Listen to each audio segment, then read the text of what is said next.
(2월 23일) 목요일 황장수의 뉴스 브리핑 시작하겠습니다. 박 대통령 탄핵과 최순실 게이트가 시작된 이후에 우병우 때부터 그랬죠. 제가 굉장히 비판적인 입장을 견지해 왔습니다. 자, 그러니까 어떤 분들은 저보고 센터에서 중간에서 이렇게 하는데 보수적 시각에서 해달라.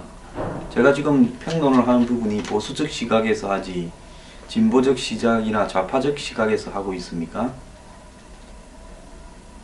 굉장히 사회적으로 지금 비상식적인 수준으로 이 사회가 미쳐가고 있기 때문에 저같이 굉장히 합리적이고 그리고 객관적인 보수적 시각에서 이야기하는 부분이요, 불편하게 들리는 겁니다. 제 말이 불편하신 분들은요, 본인의 정치 사회적 관점에 문제가 좀 있는 게 아닌가 생각해 볼 필요가 있다고 저는 봅니다. 좌우를 막론하고요. 솔직히 이런 정치적인 평론이나 정치적 어떤 입장을 이야기하는데요, 대한민국에서 오른쪽 왼쪽에 서 있지 않은 채 순수하게 이렇게 객관적으로 평론하려는 사람은 별로 없습니다. 그 사람 살아남을 수가 없어요. 그렇지만 저는 중간에서 객관적으로 한다고 보지는 않습니다. 저는 오른쪽에서 객관적으로 바라보려고 이야기를 하고 있는 겁니다. 저보고 오른쪽에서 서 달라고 하는 사람은 한마디로 문제가 있다고 봅니다. 저는 나름대로 순수한 보수적 관점에서 매우 올바른 이야기를 하고 있습니다. 어제 제가 자유한국당 토론회 가서도 이야기를 했지만은 샤이 보수도 명분과 또 실제로 그들이 보수를 지지한다고 할 만한 상식에 있어야 이번에 이 사람들이 투표에 참가합니다. 그러지 못한다면, 즉 명분과 동인 그리고 가치를 갖다가 보여주지 못한다면 이 사람들은 이번에 투표에 기권함으로써 자신들의 입장을 관철시켜야 할 겁니다. 2007년에 지금 무슨 노무현 친노를 표방하는 문재인, 안희정이 1, 2등을 달리고 있어가 친노의 전성시대가 되고 역대 가장 괜찮았던 대통령이 누구냐? 그러면 노무현 대통령이 1등을 달리고 있습니다. 저는 거기에 대해서 전혀 동의하지 않습니다. 그분이 가진 장점도 있었지만은 그분이 가진 장점 이상으로 단점이 우리 사회에 깊은 그림자를 드리웠습니다. 제가 가장 먼저 이야기하는 것은 그분은 돈과 재벌로부터 자유롭지 못했습니다. 사람은 말을 하고 나면 그 말에 대한 책임을 지켜야 됩니다. 저 같은 사람도 책임을 지키려고 노력을 합니다. 다 지키지는 못하지만요. 하물며 대통령이 된 사람은 자기가 대통령이 되었을 때 되려고 할 때 했던 말을 어지간하면 지키려고 하는데요. 그분은 왼쪽으로 이야기하고 오른쪽으로 행했습니다. 지행합일에서 180도 다른 방향으로 갔습니다. 그런데 그때 그분의 오른팔 왼팔들이 지금 1, 2등을 달리고 있습니다. 그들은 그 시대가 옳았다고 이야기를 합니다. 자, 그런데 2007년 대선에서요, 이명박 후보 48.7%, 그 다음에 이등한 대통합민주신당, 사실상 여당의 후보죠. 여당이 해체되어 버렸지만은 뿔뿔이 흩어졌다가 대선을 앞두고 모였습니다. 그래서 이해찬, 한명수, 유시민, 심지어 여권에 있던 손학규까지 가서 경선을 해서 정동영이 됐습니다. 한명숙과 유시민은 이해찬으로 친노 단일화를 해줬는데도 친노 후보가 노무현의 지원에도 불구하고 정동영한테 뺏겼습니다. 후보 자리를요. 그리고 정동영은 경찰 수사까지 덮치기도 했습니다. 들리는 이야기로는 그때쯤이 노 대통령이 14 북한 김정일과 회담을 할 텐데 그 수사에 대해서 위에서 언급도 좀 있었다, 이렇게 들리기도 했습니다. 여기까지만 이야기하겠습니다. 자, 그런데 26.1%를 받았습니다. 이해창 후보가 보수를 표방을 하면서 나왔습니다. 이명박 후보는 보수가 아니다 이러면서 나왔는데 15.1%를 받았습니다. 그 다음에 창조한국당을 만들어서 대선에 뛰어들었던 문국현 후보가 5.8%를 받았습니다. 저는 문국현 씨 굉장히 대단하다고 보고 있습니다. 이래도 당을 만들어서 끝까지 대선을 완주했습니다. 좀 이 중도 좌파, 중도 야권 성향을 가지고 있었지만은 문국현 씨가 어쨌든 끝까지 완주한 부분에 대해서는 평가를 해야 된다고 봅니다. 권영길 민노당 후보가 3% 받았고요. 그 다음에 이인재 후보가 0.7%를 받았고 허경영이 0.4%를 받았습니다.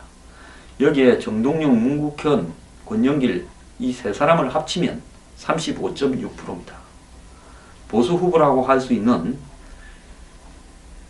그 이인재 후보까지 합쳤을 때, 네 사람을 합쳤을 때 35.6%입니다. 보수 후보라고 할 수 있는 이해창과 이명박을 합치면 63.8%입니다.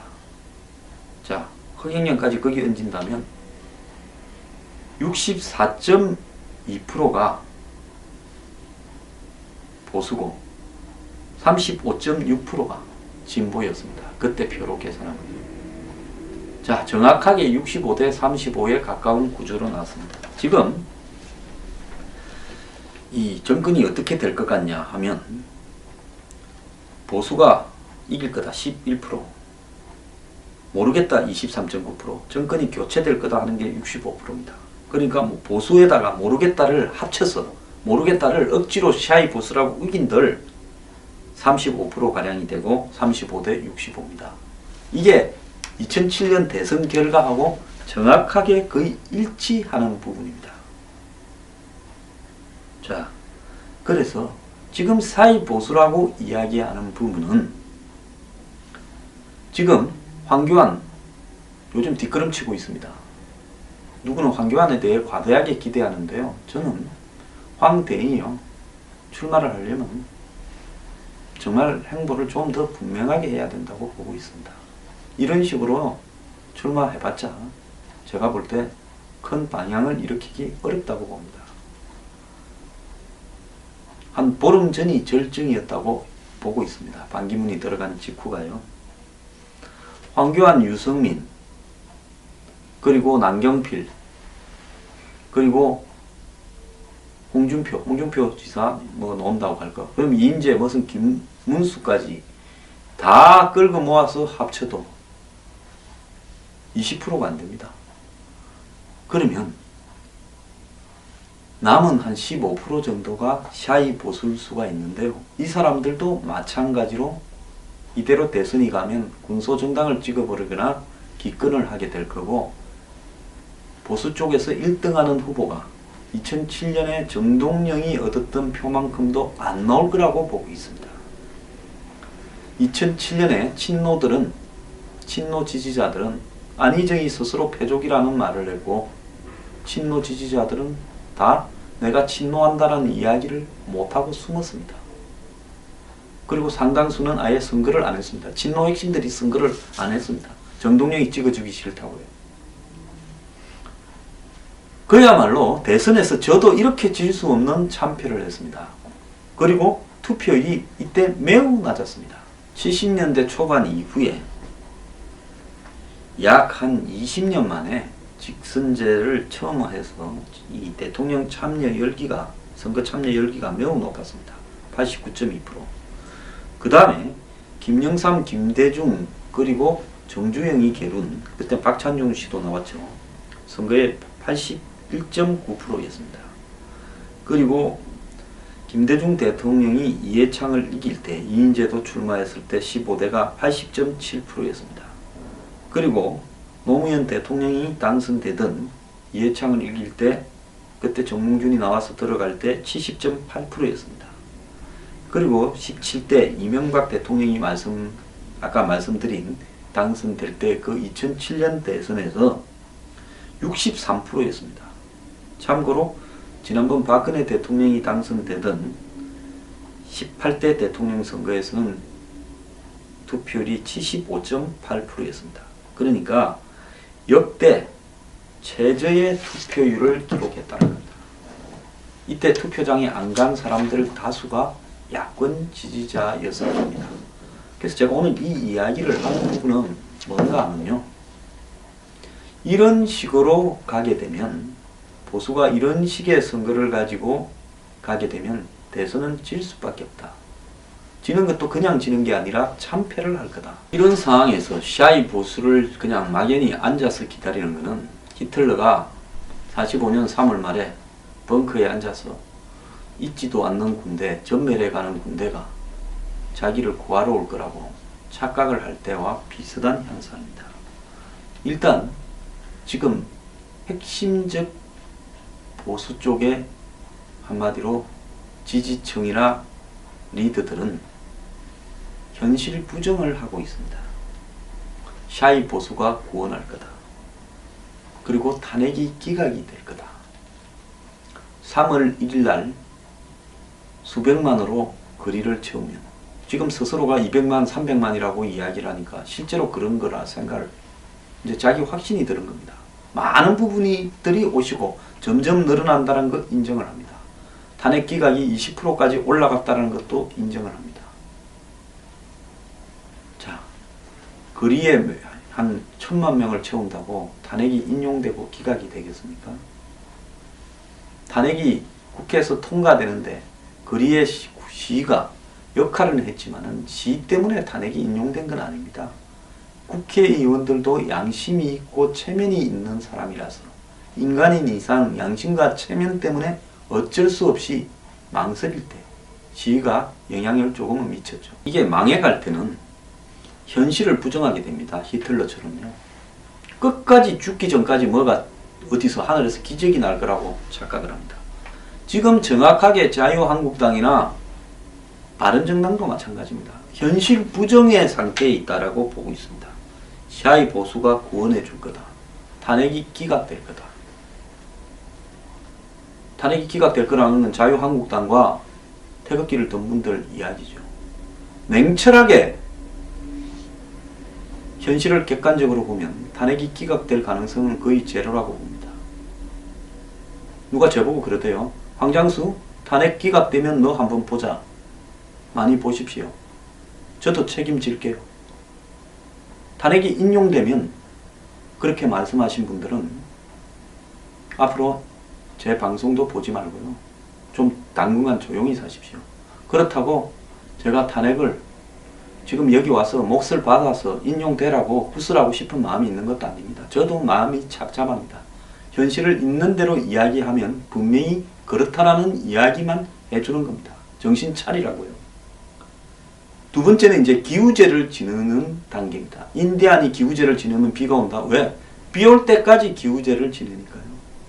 천수답 농사, 비가 오면 되는 거고 비가 안 오면 망하는, 지금 이런 단계에 가고 있다는 겁니다. 즉 자신들 스스로 희망 고문을 하면서 무언가 이 사태가 해결이 될 거라고 하는 그런 억지 가짜 희망을 만들어서 거기에 탐닉하고 있습니다. 세 번째는요, 이제 착각을 하는 단계에 가고 있다는 겁니다. 자, 이대로 거리에 광화문에서부터 서울역까지를 사람으로 다 채우면 탄핵이 기각될 수밖에 없을 것이다. 자, 그리고 그 이후에 거대한 보수의 반격이 시작되어서 이번 대선을 승리하고 말 것이다. 이제는 이건 환상이죠. 이건 판타지. 그래서 현실 부정, 기우제, 이제는 망상, 이런 단계에 있는데요. 빨리 현실을 자각해야 된다는 이야기를 하고 싶습니다. 2007년에 진노 진영이 이런 환상과 망각에 빠져서 장렬하게 산화를 했죠. 가미가제처럼요. 자기 당의 후보를 대통령이 밀어줘도 만들지도 못했습니다. 이들이 지금 이까지 오는데 10년이 걸렸습니다. 근데 이들은요, 훨씬 옳고 그른 가치 판단이 아니라 집요하고 나름대로 팀워크도 좋고 끈끈하기 때문에 이까지라도 다시 제기했습니다. 이것이 옳다라고 이야기하는 건 절대 아닙니다. 반면에요, 지금 보수? 이번에 한번 망가져 보십시오. 30년이 걸릴 수도 있습니다. 이 수준으로는. 제발 현실을 자각을 하길 바란다. 샤이 보수가 아무 때나 나타나는 것은 아니다라는 것.